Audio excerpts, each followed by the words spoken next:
I'll say that it's rare that the environment in which you find yourself in at the end of the year is something that you couldn't have described or even imagined at the beginning of the year. Welcome to Work, a show where we talk about that part of our lives that demands our attention, consumes our time, gives us purpose, or doesn't, puts food on the table and a roof over our heads. Our jobs. I'm Casey Williams. Thanks for joining. Change is the only constant. The only thing we can rely on is everything changing. We've all heard these quotes, but facing changes in our lives can be really hard, even the good changes. Our guest this week is David Kidwell. He's in B2B sales at Cincinnati Bell and brings us a great story about how to stand up and move forward when the ground under your feet is constantly shifting at work and at home. So how's it going, man? Good, going well. Thanks for having me on the show. I mean, this is really cool. I've never been on a podcast before. Absolutely, man. Thanks for being here. So we're talking about change today, and I hear you had quite an eventful 2017. Yeah. Well, I would say eventful would be somewhat of an understatement. Really? How so? What were some of the highlights? Well, from a 30,000-foot view, taking on a new role at work and moving the family into a new house, just those two events alone would typically constitute a transitional year, but that's just scratching the surface. For sure. Adjusting to new responsibilities and expectations at work, it's not easy. Throwing in a move at home on top of it, whew. So, walk us through the year. Talk about how things changed, how you're able to manage it all. Okay, well, to start off, I'll say that it's rare that the environment in which you find yourself in at the end of the year is something that you couldn't have described or even imagined at the beginning of the year. Wow. It really gives you an appreciation for the people, things, and even routines that are consistent, you know? Yep. Yeah, that's an interesting way of looking at it. So 2017 kicked off with my wife Renee and I deciding to put our house on the market and move. Luckily for us, we were totally naive about how huge of an endeavor that would become, especially with a 4 and a 2-year-old.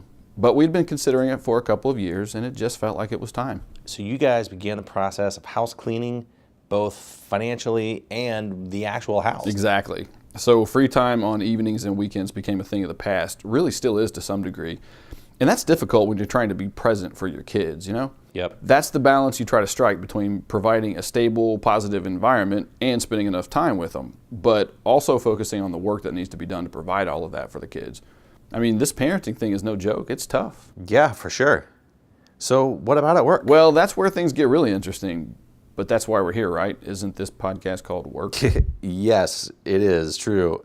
Well, the year started off with a lot happening in our industry, the telco industry, and the competitive pressures a company faces when its core products start to become commoditized. I was an outside Fioptics rep, tasked with migrating our SMB customer base from copper facilities to fiber, and winning market share from our primary competitor, Spectrum, you may have heard of them, by positioning the value that we bring with an all-fiber network. Easy enough, right?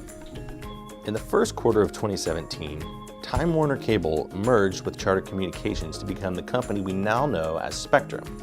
Spectrum came into the Cincinnati market with a commitment to win share by initiating a price war for basic voice and data services. Their marketing was aggressive and the gloves were off. These forces had a major impact on David's day-to-day job and his responsibilities as a Fioptics field rep. Pricing for the products he sold started to fall. The products themselves were constantly being adjusted. His sales quotas were changed on almost a monthly basis. Internal support structures were being reorganized. Everybody was feeling the heat. But outside in the streets where the battles were being fought, David had to keep a cool head. So the whole complexion of the role you were in started to take a different look and feel. What was going through your head? It certainly was. You're right about that. Well, one thing that drew me to sales, as opposed to other paths I've been on, is its objective nature. And what I mean by that is this: you simply have a number to hit. That's it. Now, there's as many different ways to hit that number as there are people trying to hit it, but at the end of the day, you're measured and compensated by your ability to meet a defined metric. So that keeps you focused, and for me, well, it keeps me disciplined.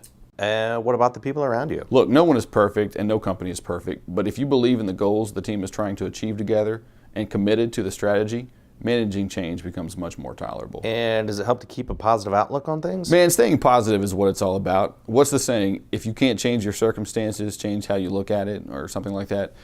Anything can be achieved if you have the right attitude. Well said. And speaking of achievement, let's go back to your family's moving process. Was all that playing in the background while you're rolling with the punches at work? Well, it's hard to say which was the background and which was center stage. I guess it just depended on the day. It took a few months to get our ducks in a row, but we managed to start checking off boxes. Financing, realtor, decluttering, and staging the house. It's just amazing how much stuff you accumulate over the years. And what's more amazing is how much you realize you can live without once it's gone. So, what were your expectations for the housing market as you faced listing your house and finding a new one? Honestly, we had no idea what to expect. I mean, we knew the market was hot and things were moving fast, but we were just along for that ride. The hardest part was finding the house we wanted within our budget and not settling. We just didn't want to settle. What do you mean? Did you think you were going to have to? Well, kind of. We were pretty targeted about where we wanted to land in terms of neighborhood and price range, and the inventory of houses at that time in the spring was really light. And we knew the house we were selling wouldn't stay on the market long. Yeah, I remember that. There was a lot of concern that interest rates were going to jump. A lot of people were trying to get ahead of it and make a move. So how long was your house on the market? 6 days. 6 days. 6 days. And thank God, because trying to show a small house while living with a 4- and 2-year-old definitely tests your patience. I mean, you have to keep the place spotless all the time. You can't go home in the evenings because there's always a showing. And what do you do with 2 toddlers until 8 o'clock every night? Well, I guess you become a closer family. Yeah, we're tight. David and Renee were able to find a house in the area they were looking and in the price range they wanted. But as it always happens, there's a catch. It's never easy. They ended up renting the new house they had just bought to the people who they had bought it from. So their family of 4 packed up and moved into an apartment for 3.5 months. In the meantime, while David was trying to manage his family's living situation, the company he worked for was in transition too. Cincinnati Bell had a new CEO and the company was headed in a different direction. There were mergers, acquisitions, entire divisions of business were being moved around. There were headcount reductions, restructuring, and for David, his role was about to change too. Okay, so we're halfway through the year. The house transition is almost done. Things are about to calm down. Plot twist coming. What's going on? Well, things weren't calming down. June was a really strange month. It was a month of transition inside a year of transition. I mean, that's really the best way I can describe it. At home, we were living in an apartment in limbo between the house we had just sold and the house we had just bought. At work, I was told that I was being promoted, which was fantastic, and I was really excited, but nothing happened.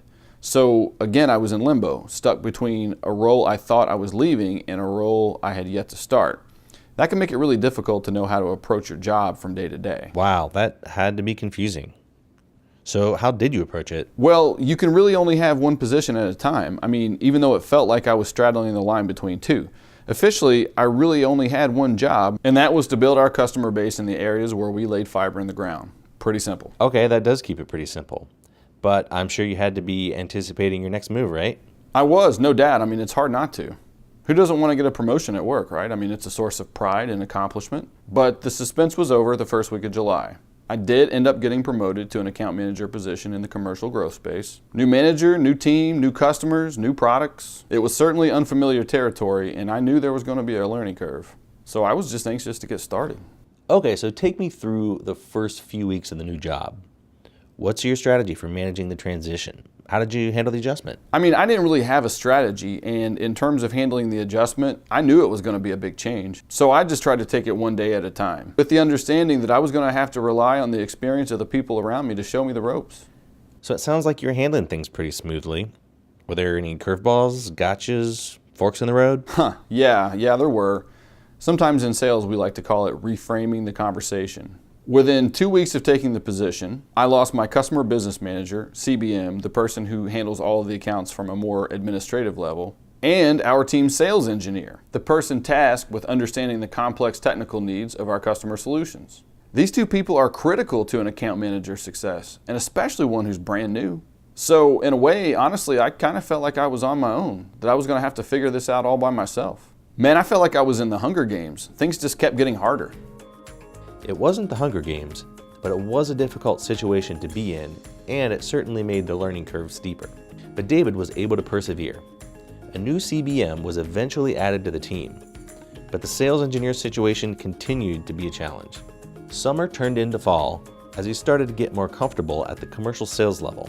In October, David and Renee were finally able to move out of the apartment and into the house they had purchased 3.5 months earlier. But more surprises were in store. So you guys had to be excited about the new house after being crammed in that apartment over the summer. How'd the move go? Yikes, moving sucks, but moving twice in 4 months sucks even worse. But yeah, we were excited. We were definitely ready. I took a few days off to clean, paint, and move. So we scheduled the movers for a Sunday, and I was going to take Monday off to unpack enough to take showers and eat and the stuff you need to do to get through the day. We were also having furniture delivered on moving day too. Well, the movers called and canceled on moving day. On moving day. And the furniture showed up broken. Dude, I was fuming mad. We ended up having to move on Monday, but I had to go back to work the very next day. Well, at least you got to go back to some semblance of normalcy, right? Right. That would have been a nice refuge from the insanity going on at my now new house. But I walked into more drama, man, that Tuesday morning. No way. What happened? Well, while I was out for the move, my manager had suddenly decided to take a new role, and as a result, I had a completely new team and a new boss. How's that for a cherry on top? So, there you have it. David's story shows us that change at home and at work is guaranteed and must not be avoided, but welcomed. Growth is required to become the best versions of ourselves. We can't do that without changing. This has been Work, a podcast. Thanks for listening. Now, get back to work.